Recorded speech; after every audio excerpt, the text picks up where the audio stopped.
This morning, President Donald Trump is escalating his call for the Washington Commanders to change their name back to the Redskins. Trump says he actually might step in to block the team's stadium deal if they don't make the change, saying, quote, "I won't make a deal for them to build a stadium in Washington. The team would be much more valuable and the deal would be much more exciting for everyone." It's unclear exactly what the president could do to follow through on this threat. The Commanders made the deal with D.C. Mayor Muriel Bowser. CNN contributor Carrie Champion joins us now to discuss this and more. So, Carrie, over in the NFL, President Trump obviously making those threats there. Even though it is in the city's jurisdiction, unclear what he could do. But is there any appetite for a move like that on the sports side where teams who have changed are now going to go back? You know, I think when this happened, it was during a different period, to his point, 2020, when they were talking about changing names. Many people call that the woke era. I don't think that the Washington once football team, now Commanders, wants to change their name. I think that they've found a new identity. And I know that you can talk to fans. Fans are a little mixed bag. In fact, if I were more honest about it, I'm sure some fans will tell you they miss the Redskins name. Sure. While the logo itself wasn't offensive, but the name, some say, is. I don't see them changing it back. They talked about the Cleveland Guardians. There was the general manager of the Cleveland Guardians came out and said, you know what, we found our identity. Yep. It took us a while. I mean, and I think there was a lot of time and effort put into these name changes. You remember the Redskins were the Washington football team before they settled with Commanders. They have a new great quarterback. They went to the regionals. And so they're feeling good about everything. And so I have a hard time believing they're going to reverse it unless there's some pressure, more from the president, more than they thought they could withstand. But right now, they're good as the Commanders, and that's their new identity. And we've heard from, as you mentioned, the Cleveland Guardians owner saying, "I understand there are very different perspectives on where we go from here. It's a decision, and we've gotten the opportunity to build the brand as the Guardians." Obviously, they changed from the Indians over to the Guardians. What's in a name? Well, according to the president, quite a lot. President Trump throwing a challenge flag on Washington football's name change from the Redskins to the Commanders. And in a Truth Social post, the president declaring that he may stop a deal for a new stadium here in the Washington area for the franchise, saying this, and I'm quoting him now, I may put a restriction on them that if they don't change the name back to the original Washington Redskins and get rid of the ridiculous moniker Washington Commanders, I won't make a deal for them to build a stadium in Washington. The team would be much more valuable and the deal would be more exciting for everyone. Trump then concluded the post by making this, "Make the Indians great again," a reference to the now Cleveland Guardians. For more on what's going on, we're joined now by CNN's Tom Foreman. Tell us more about this because it seems crazy. Well, this is a debate that nobody was really having right now. A couple of reasons. Yes, a lot of people in Washington were upset with the name change originally because people liked it the way it was for whatever reason. But this was dropped in 2020. It's been a bit of time now. They also had a miraculously good year last year, and so people who previously didn't like it much started to like it more. And the owner was asked about this, and he said it's staying. Just listen to him.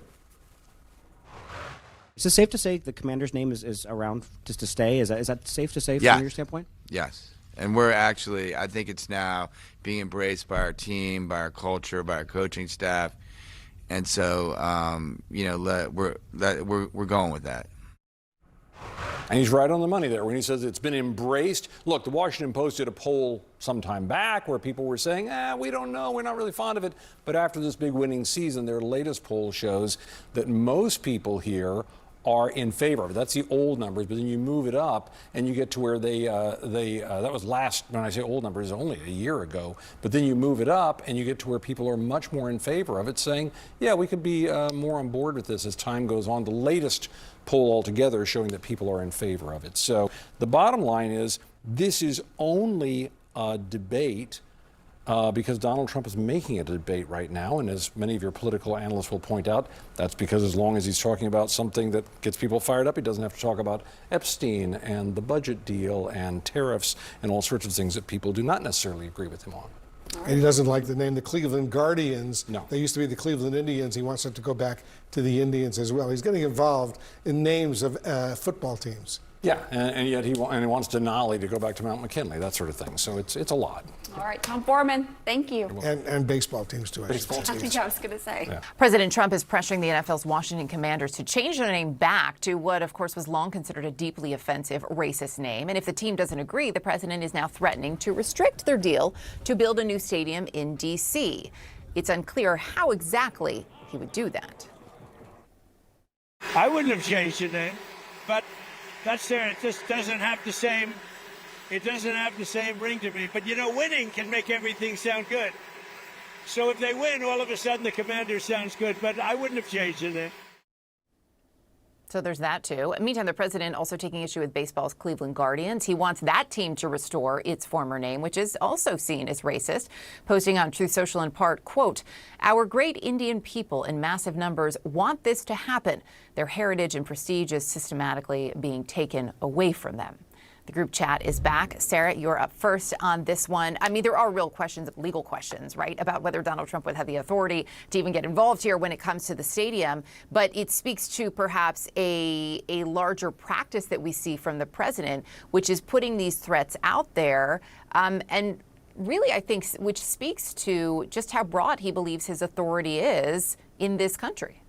Correct. This is not something that he has authority over. I think that the Commanders would have a very strong First Amendment argument here, especially given that this is like a D.C. City Council decision. They're the ones that have to figure out whether or not the stadium gets approved, regardless of the name. It has nothing to do with the federal government. But I think about what has happened between the AP and the president. You know, Donald Trump's White House barring the AP reporters from entering certain public spaces because they refused to change their editorial guidelines to say Gulf of America instead of Gulf of Mexico. Of course, they're appealing that decision on First Amendment grounds. That case could set a precedent for others in which the president is saying that they're not adopting my language the way that they want to. So I'm curious to see how that goes. But I just think that this is a way that Donald Trump pressures organizations. I don't think he has the legal authority to actually do anything here. There's the pressure campaign, Isaac, and then there's also the attempt at yet another distraction when he can't get the Epstein story to go away. I mean, how much of this,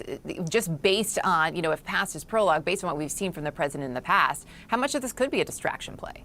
I mean, look, with Donald Trump, everything is a distraction from a distraction from a distraction. But I do think that you hit on the important point here, which is that it's not so much about this particular issue of whether he can change the name of the football team or whether, but it is the larger approach that we see from the president, even in other things we've been talking about this hour, whether Harvard should operate in the way that it is operated, whether the Epstein files should be released. Donald Trump sees his job as president as whatever he wants people to talk about, that's what they talk about. Whatever he doesn't want them to talk about, they don't talk about it. Whatever he wants them to do, he says they should do. And he will use every element that he can of either the bully pulpit pressure campaign or legal action or administrative action to try to force that to happen. And that is what's going on here throughout, not just on the football stuff. Michael, there's also an amount of whitewashing happening here, right, which speaks to the push against DEI, but also the push against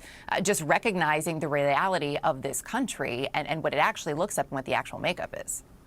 But look, this is the superpower of Donald Trump, which is he takes advantage of things in which maybe there should be nuance, or certainly maybe more nuance on these kinds of questions. I think, whether it's Redskins and the hate behind that term, Indians, I think a lot of that was based on the logo and the mascot. Those things are pretty much settled, and the fan bases are pretty settled on those questions too.